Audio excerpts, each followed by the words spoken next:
Dağlıq Qarabağ münaqişəsinin həll olunması istiqamətində danışıqlar getdiyi bir vaxtda erməni təxribatı davam edir. Erməni silahlı birləşmələri çaşqınlıq yaratmaq və psixoloji təzyiq göstərmək üçün bütün cəbhə boyu atəşkəsi pozublar.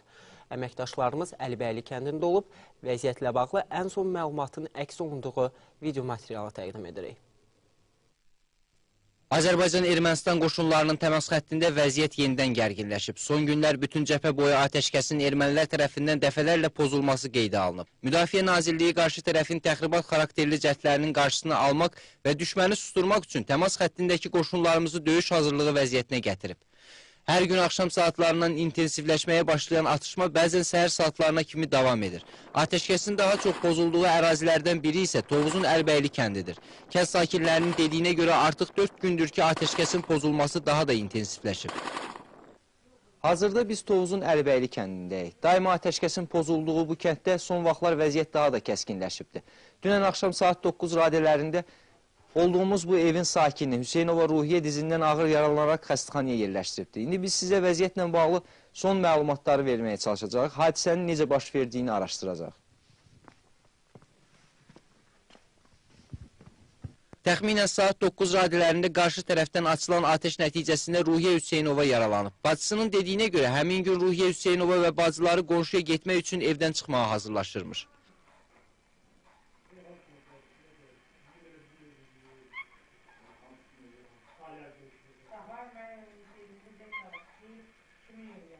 İşıqlar keçdi.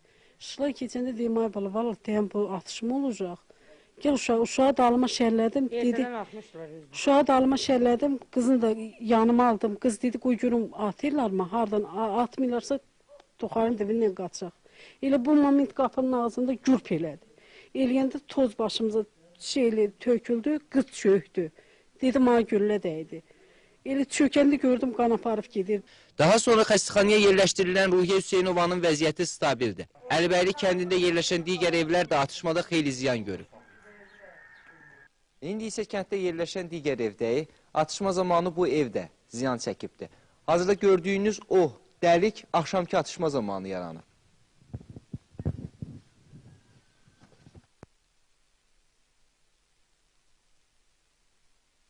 Erməni silahlı qüvvələrinin təmas xəttindəki təxribatları Azərbaycan ordusu tərəfindən hər an olduğu kimi ötən gün də cavabsız qalmayıb. Hərbiçilərimizin sayıqlığı nəticəsində düşmən susturulub və layiqli cavabını alıb. Düşmən tərəfinin texnikasının da məhv edildiyi təsdiqlənib.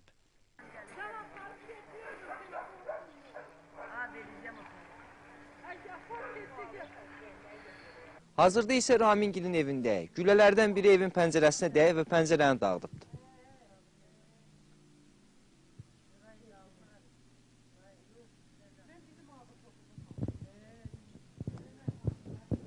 Balaca Ramin isə ermənilərin bu təxribatına heç əhəmiyyət vermir. Evə və həyətə tökülən güllələri toplayıb oyuncaq kimi istifadə edən Ramin hərəkətləri ilə sanki bu hadisələrə məhəl qoymadığını nümayiş etdirdi. Hər zaman müharibəyə hazır olduqlarını deyən kənd sakinləri nə olursa olsun geriyə bir addım da atan deyilik dedilər.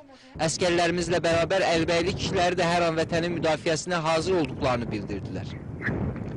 İnsanlar sağ olsun, kənd evindən işindən çıxmır. Çıxmayacaq da neçə ki var, amma bu iri çaplı silahlardan istifadə eləmək, cəmaatı bu qadını, uşağı belə vəziyyətə salmağı çox naxaq eləyirlər. Bunlardan bir təcrübə göstərir. Biz çıxan deyilik, erməni, nə qədər erməni də olsa biz çıxan deyilik. Vətənimizi, torpağımızı buraxan deyilik. Buraxmayacaq da, axırda da çıxmalıyıq. Biz başqa əlacımız yoxdur. Mən bu yaşımda, 60 yaşında bu adam çıxmışam, gedib bir yanda tikən deyirəm bunu, indən sonra.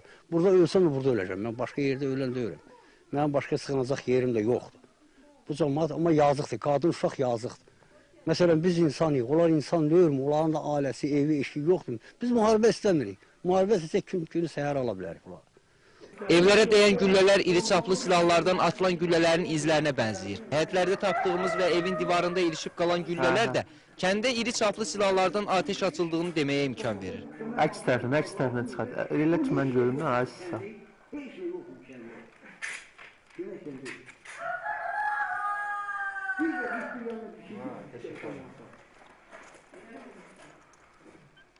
Bəziləri təxribatdan təşvişə düşsə də, Məryəm nənə üzünü düşmənə tutub mikrofonumuza danışdı. Məryəm nənəni bizimlə söhbət edən zaman erməni postları açıq-aşkar görürdü. Lakin görünür nənə üçün bunların heç əhəmiyyəti yoxdur. Çünki bura onun vətəni, torpağı, evidir.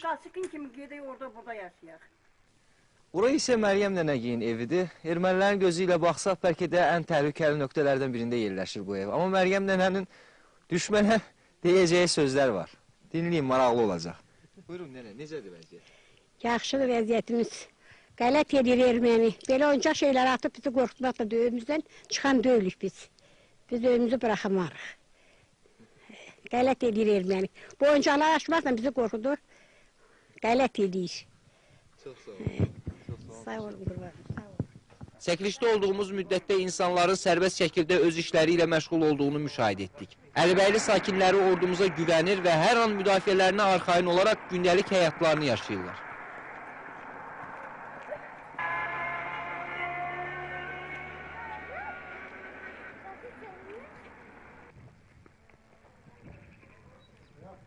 TTV vətənin başladığı yerdə, Əlibəyli kəndindədir. Adaşım Nicat və Nihat hər şeyin yaxşı olduğunu, vəziyyətin əla olduğunu deyirlər. Nicat Abdullayev, Ramin Quliyev, Tovuz.